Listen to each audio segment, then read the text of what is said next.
सभी माताओं बहनों से नमस्कार हमारा, और आप सबको बहुत बहुत प्रणाम।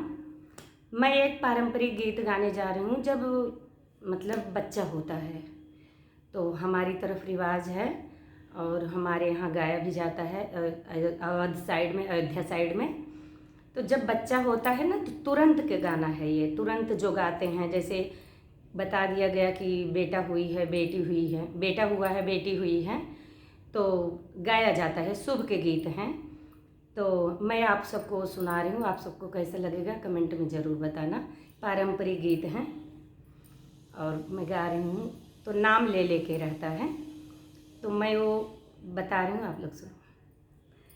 अरे कौने रामा पुतवा के पुत भाए धरती आनंद भाए हो। अरे कवनी दई के धेरिया जुड़ानी तीनहु कुल तारन हो।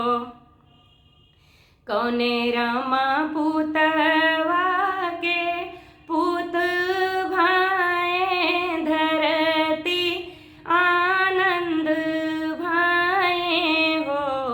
अरे कवनी देई के धेरिया जुड़ानी तीनहु कुल तारई हो।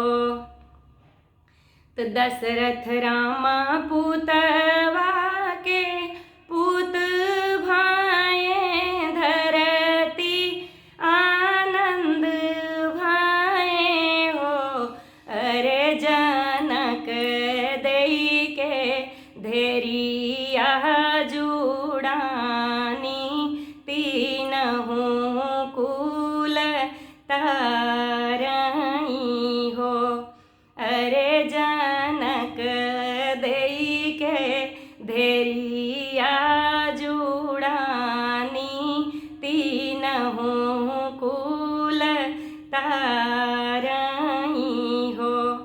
मतलब ऐसे ही गाना है। इसी तरह बाबा का, दादी का, पापा का, मम्मी का, चाचा का, चाची का लगा के मायके वालों का और ससुराल